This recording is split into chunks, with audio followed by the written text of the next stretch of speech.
1832 Baghdad में एक Jewish family रहती थी। वो पावरफुल थी, रिच भी थी, पर अचानक सब बदल गया। पॉलिटिक्स बदली और उनकी लाइफ डेंजर में आ गई। उन्हें थ्रेट्स मिलने लगे, उनकी प्रॉपर्टी छीन ली गई, फैमिली के लोग हॉस्टेज तक बना लिए गए। अब उनके पास सिर्फ एक ऑप्शन था, भागना। इस फैमिली का नाम था ससोन फैमिली और उनका लीडर था डेविड ससोन। डेविड एक स्मार्ट आदमी था। उसके फादर बगदाद गवर्नमेंट में ट्रेजरर थे। उसे पावर का गेम समझ आता था, पैसे का गेम भी। पर जब गवर्नर उनका दुश्मन बन गया, डेविड को जान बचानी पड़ी। वो अपनी फैमिली के साथ ईरान भाग गया। वहां थोड़ी सेफ्टी मिली, पर फ्यूचर नहीं था। तब उसने एक डिसीजन लिया, इंडिया, ब्रिटिश इंडिया। उस टाइम इंडिया में ब्रिटिश रूल था, पोर्ट्स बन रहे थे, ट्रेड ग्रो हो रहा था। डेविड ने समझ लिया यहां अपॉर्चुनिटी है, और वो बॉम्बे आ गया। उस टाइम बॉम्बे आज जैसा रिच नहीं था, पर फ्यूचर ब्राइट था। ब्रिटिश सिटी को ट्रेड हब बना रहे थे। डेविड खाली हाथ नहीं आया था। उसके पास स्ट्रांग बिजनेस नेटवर्क था, ट्रस्टेड कॉन्टैक्ट्स थे और बिजनेस एक्सपीरियंस भी। उसने तुरंत काम स्टार्ट किया। Cotton mills, shipping, warehouses, trade. धीरे धीरे ससोन फैमिली बॉम्बे में पावरफुल बनने लगी। लोग उन्हें रिस्पेक्ट देने लगे। उन्होंने स्कूल्स बनाए, हॉस्पिटल्स बनाए, लाइब्रेरीज बनाई। लोगों को लगा ये फैमिली बहुत अच्छी है। पर सच कुछ और था। उनका मेन पैसा टेक्सटाइल या प्रॉपर्टी से नहीं आ रहा था। उनका रियल पैसा आ रहा था ओपियम से, एक डेंजरस ड्रग। और यहीं से स्टार्ट हुआ ससोन फैमिली का डार्क एम्पायर। मिलियंस लोगों की लाइफ बर्बाद होने वाली थी। और अगले पार्ट में तुम देखोगे कैसे ससोन फैमिली बनी वर्ल्ड की सबसे पावरफुल ड्रग ट्रेडर्स। बॉम्बे में ससून फैमिली पावरफुल बन रही थी, पर उनका रियल पैसा इंडिया से नहीं, चाइना से आ रहा था। इस कहानी को समझने के लिए पहले चाइना का सीन समझो। उस टाइम ब्रिटेन को चाइना से टी, सिल्क और पोर्सिलिन चाहिए था। चाइना वर्ल्ड का रिचेस्ट ट्रेड सेंटर था। पर प्रॉब्लम यह थी, चाइना को ब्रिटिश गुड्स में कोई इंटरेस्ट नहीं था। चाइना सिर्फ एक चीज लेता था, सिल्वर। इस वजह से ब्रिटेन का सिल्वर खत्म हो रहा था। ब्रिटेन लॉस में जा रहा था। तब ब्रिटिश ने एक डेंजरस प्लान बनाया। प्लान था चाइना को ड्रग्स बेचो। ड्रग का नाम था ओपियम। ओपियम इंडिया में ग्रो होता था और ब्रिटिश इंडिया में इसे लार्ज स्केल पर उगाया जा रहा था। ब्रिटिश ने ओपियम को चाइना में स्मगल करना स्टार्ट किया। चाइनीज लोग एडिक्टिव ड्रग के लिए सिल्वर देने लगे और धीरे धीरे चाइना में एडिक्शन फैल गया। लाखों लोग एडिक्ट बन गए, फैमिलीज टूटने लगी, सिटीज बर्बाद होने लगी। पर ब्रिटेन का लॉस प्रॉफिट में बदल गया। और इसी गेम में एंट्री हुई ससून फैमिली की। डेविड ससून ने ओपियम ट्रेड का चांस तुरंत पकड़ लिया। उसने ब्रिटिश के साथ काम स्टार्ट किया और धीरे धीरे ससून फैमिली वर्ल्ड के बिगेस्ट ओपियम ट्रेडर्स बन गए। कुछ एस्टिमेट्स के मुताबिक वर्ल्ड का 70% opium trade Sassoon family control करती थी। सोचो कितना बड़ा लेवल था। सिर्फ एक साल में 1836 में उन्होंने 30,000 ओपियम चेस्ट्स चाइना भेजे। हर चेस्ट का वेट था लगभग 120 पाउंड्स। स्केल इमेजिन करो। चाइना में एडिक्शन और बढ़ गया, मिलियंस लोग ड्रग्स के शिकार हो गए। पर बॉम्बे में ससून फैमिली हीरो बन रही थी। उन्होंने स्कूल्स बनाए, हॉस्पिटल्स बनाए, लाइब्रेरीज बनाई, डॉक्स बनाए। लोगों को सिर्फ गुड साइड दिख रही थी। उन्हें नहीं पता था ये पैसा कहां से आ रहा है। डेविड ससून बॉम्बे का एक बड़ा नाम बन गया। उसका इन्फ्लुएंस इतना ज्यादा था कि बॉम्बे ट्रामवेज ने जूइश लोगों के लिए स्पेशल सैबथ पासेस स्टार्ट किए, ताकि वो सैटरडे को पैसा टच ना करे। सोचो पावर का लेवल।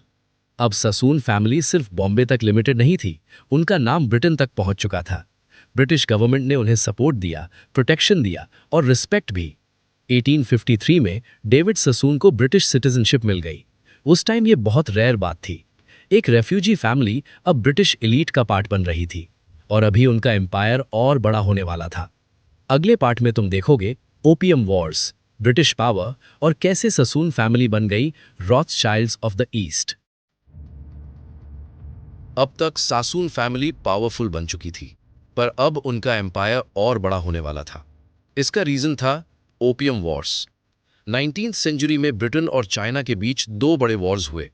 रीजन सिंपल था, चाइना ओपियम बैन करना चाहता था, ब्रिटेन ओपियम बेचना चाहता था।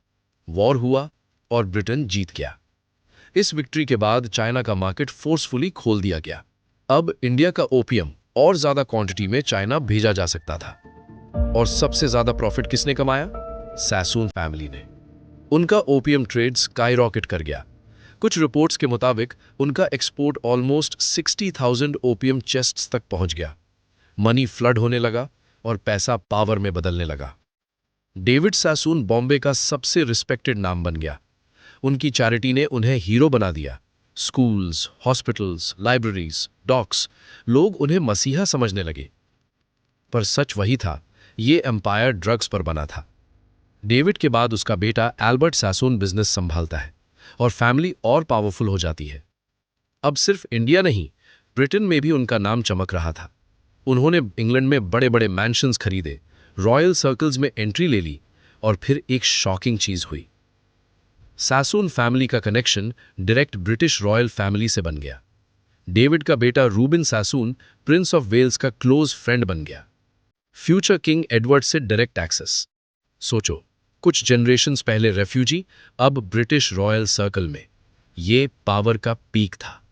और यही रीजन था लोग उन्हें बोलने लगे द रॉथचाइल्ड्स ऑफ द ईस्ट। सैसून और रॉथचाइल्ड फैमिलीज के बीच बिजनेस और मैरिज रिलेशंस तक बन गए। एक फैमिली वॉर्स फाइनेंस करती थी, दूसरी ड्रग सप्लाई करती थी। टुगेदर उन्होंने ब्रिटिश एम्पायर को और पावरफुल बना दिया। पर इतनी पावर के बाद भी अंदर से प्रॉब्लम स्टार्ट हो चुकी थी। नेक्स्ट जनरेशन को अपनी रूट्स से शर्म आने लगी। उन्हें इंडिया या अपना पास्ट पसंद नहीं था। आइडेंटिटी क्राइसिस स्टार्ट हो गया और धीरे धीरे फैमिली अंदर से टूटने लगी।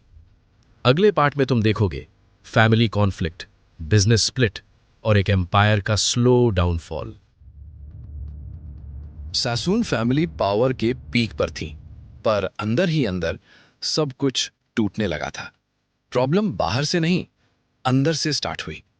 नेक्स्ट जनरेशन बदल चुकी थी। उन्हें बिजनेस में इंटरेस्ट कम था, लग्जरी लाइफ ज्यादा पसंद थी।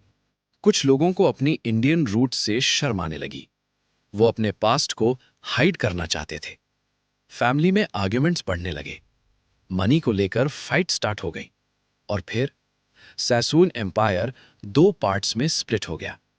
एक साइड थी David Sassoon and company, original business. दूसरी साइड बनी एडवर्ड सैसून एंड कंपनी। अब एक ही फैमिली एक दूसरे की कंपेटिटर बन गई। दोनों सेम बिजनेस में थे, ओपियम ट्रेड। एक दूसरे को अंडरकट करने लगे। प्रॉफिट कम होने लगा, पावर वीकन होने लगी। ये उनके एम्पायर का पहला क्रैक था। फिर आई नेक्स्ट जनरेशन। उन्हें बिजनेस चलाना पसंद ही नहीं था। उनके लिए कंपनी सिर्फ मनी मशीन थी, काम कम, लग्जरी ज्यादा। कुछ मेंबर्स ने तो अपने पैसों को dirty money from the east तक बोला।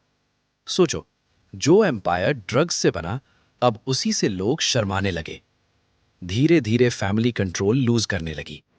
1939 तक ओरिजिनल सैसून कंपनी पर फैमिली का डायरेक्ट कंट्रोल खत्म हो गया। पर स्टोरी यहां खत्म नहीं होती। फैमिली का दूसरा ब्रांच एक लास्ट गैम्बल लेने वाला था।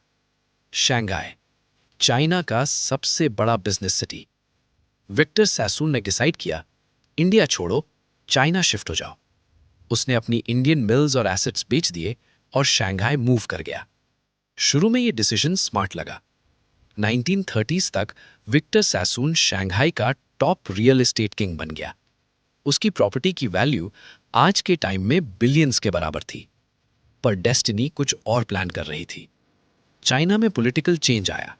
गवर्नमेंट ने नेशनलाइजेशन स्टार्ट कर दिया और एक दिन सैसून एम्पायर के एसेट्स सीज हो गए। बिलियंस का लॉस, गेम ओवर। शंघाई का फॉल सैसून एम्पायर का फाइनल फॉल बन गया।